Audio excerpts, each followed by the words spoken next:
significant part on the weaponization of the legal system. And Trump is winning on that narrative. The majority of people do see political influence in these cases. So these judges are effectively gagging a presidential candidate on one of the chief issues in the presidential election. I think there's major constitutional problems with this. Well, and it's similar to the argument we heard down in Georgia this week, where his attorney was arguing that what he was saying about the election and allegations of fraud, it was all political speech, and that those indictments should have never been brought. I mean, is this political speech argument going to work in any of these cases? Well, I think the political speech argument has a lot of force. I mean, look, President Trump undeniably has a First Amendment right to speak about issues, particularly issues concerning a presidential election where he's the leading candidate. He also has a constitutional right to defend himself. And I agree with Professor Curley that I think it is a very fine line for a judge to walk to try to fashion a gag order that passes constitutional scrutiny, because you have to give the former president the right to exercise his constitutional rights. At the same time, I get the point that the judge wants to run a tight ship. He doesn't want witnesses being threatened. He doesn't want his family being threatened. My guess is that he will probably draft an order that prevents those sorts of comments, but it's got to leave the president the right to exercise his First Amendment speech rights. What if it lands at SCOTUS? I think SCOTUS would look harshly at this order as it's currently written. Look, you're in for a penny or a pound. You want to try the leading presidential candidate right before the presidential election. You have to have some recognition that there's a political speech element here which is paramount. And I don't think the judge recognized that in this order. All right, gentlemen, we always enjoy picking your brains. Thank you so much for letting us do that today. Thank you. Thanks, Good to see you both. All right, up next, brand new Fox polls are out showing just which presidential candidate the voters trust more to handle the major issues now facing America. Our Sunday panel in the house joins us after the break.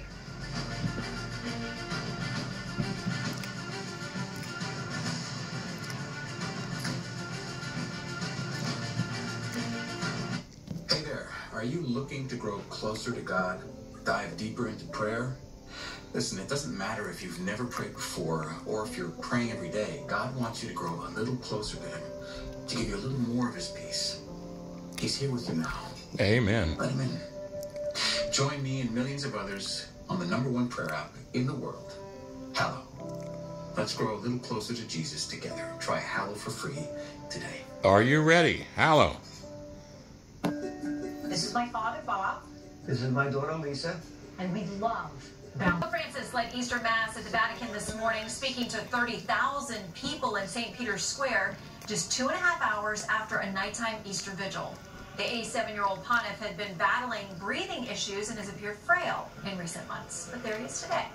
In the United Kingdom, King Charles attended Easter service with Queen Camilla at St. George's Chapel at Windsor Castle. The king has been public about his ongoing battle with cancer. His daughter-in-law, Princess Kate, is also battling cancer, staying home with Prince William and their children this Easter weekend. President Trump has a 5-point lead over President Biden. Markets early. Does that hold? What can it tell us this far out? It's going to tighten. Obviously, every election tightens when it comes to election day. You've got right now, Joe Biden is the most unpopular president in the history of presidential polling, going all the way back to Harry Truman. But he is just overtaken the man who's the previous record holder, which is Donald Trump, who is his opponent in this race. So you've got two candidates that a lot of Americans don't want to vote for, and so when that happens, anybody could win.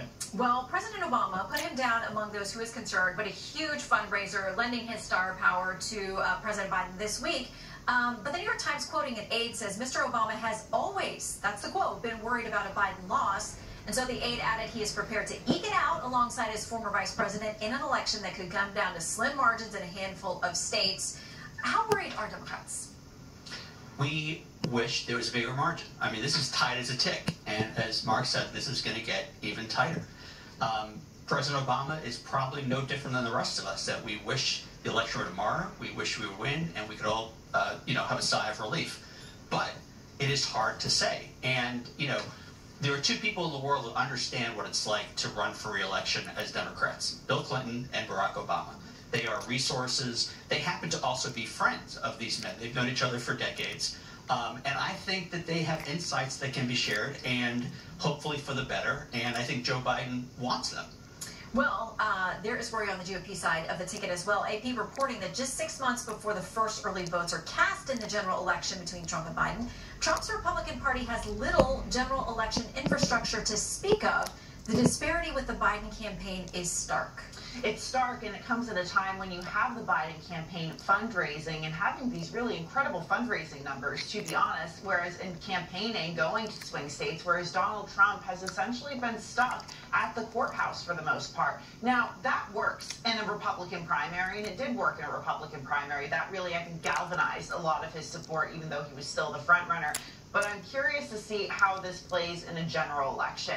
You know, I don't know if a lot of independent swing voters are looking at this and wanting to hear about Trump's legal issues. They want to hear about the kitchen table issues, the economy, the situation at the southern border, crime. Now, if Trump is able to do both, deal with his legal issues and campaign, maybe that's a different story. But this is all definitely, there's red flags on both sides, and I think this is Trump's red flag. Well, so let's talk about the economy, because Howie, you're an expert at how people message and use optics and all of those things out there. Their strategy. Axios says this: Biden and the Democrats have mostly ditched the word Bidenomics. Like, they've stopped using it.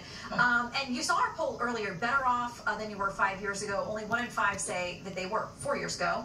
And to independents, Julia, to your point, 86% of independents rate economic conditions negatively. So will there be more of a messaging change on this Bidenomics issue? Well, there better be, because it didn't work very well as a slogan. And, you know, if you look at people's anxiety, I mean, I can throw a bunch of statistics out. You say the economy's actually doing pretty well, low unemployment, but if people feel anxious, one of the reasons is because housing costs have soared, mortgage rates are up. A lot of people in areas like Phoenix can't afford to buy a home, and so they are feeling very troubled about the future.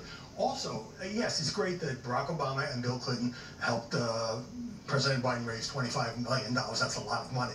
But two things on it. One is they made a huge blunder because they didn't provide any sound for TV. There was no sound enough about. More of that, yeah. I mean, there was no. You have 2 minutes where you actually hear from Obama, you actually hear from Clinton. They do it at the White House with these pool sprays. Secondly, yes, huge economic advantage, financial advantage, I should say, for the president. But I'm reminded of 2016 when Hillary Clinton outspent Donald Trump by like 10-1, and he still won. It's about the message, and everybody knows these two candidates. I don't think there's many minds left to be changed. Well, but here's the question. Our polling also looked at this week whether that third-party spoiler is a difference for them, because we did polling that included RFK Jr., Cornel West, Jill Stein. Of course, he picked his VP this week. Kennedy did.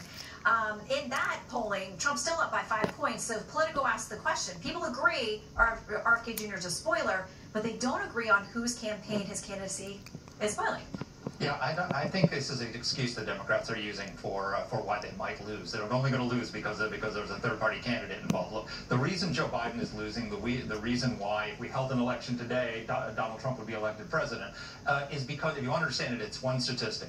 Over the 3 years of Joe Biden's presidency, Americans have gone from the highest levels of personal savings to the highest levels of personal debt ever recorded in American history. When Joe Biden became president, they had $1.7 trillion in personal savings. They now have the highest levels of personal debt. Credit card debt has just gone over $1 trillion for the first time. They went from having their bank accounts flush to maxing out their credit cards, and oh, by the way, interest rates are so high that they can't get behind they can't pay off their credit cards, and they're paying 30% interest on these things. This is why they rate the economy so poorly, is because they're stuck in this debt. Something tells me Philippe is going to have something to say about that during the commercial and after this break, because coming up next, a brand new caravan of thousands of migrants is reportedly making its way through Mexico, heading to El Paso, as brand new polling shows growing trouble for the president on that issue, immigration and border security. We are back now with the panel. Howie, when you talk about optics and messaging, this is not another headache the White House wants to deal with. Yeah, but it's not dealing with it well. I mean, this has been a disaster for 3 years under the Biden administration. You remember a few weeks ago there was a leak from the White House saying President Biden was considering taking some executive actions, unspecified executive action, against the porous border. But he never followed up. I don't understand. He's got the power of the presidency. Even if it got tied up in the courts, he could at least show that he's doing something. That's something an incumbent can do that a challenger cannot do. And if not just a Republican issue or a conservative issue, many big city mayors, as you know, Democrats, New York, Chicago, also very worried about this. And I think it is probably the biggest single vulnerability, other than his age, that the president faces. I get the sense from the White House that they feel like executive action by the president would take pressure off Congress in some way, and I think that they want to hold it back so that they can get some deal there, but yeah, I don't know that any of us think that deal is going to happen. Okay, so a little bit more polling, because I know Philippe wants to talk about this. Who would do a better job in immigration? Our polling this week.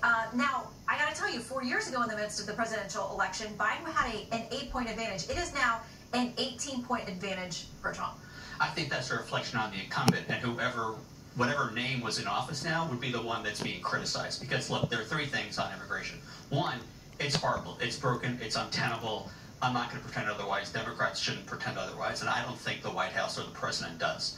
Two, there's plenty of blame to go around. You said it's 3 years. This has been going on for 25 years in terms of 12 years of Republicans, 12 years. But it's far worse now. Hold on. I'm outnumbered. This isn't outnumbered. That's a different show. I know. And,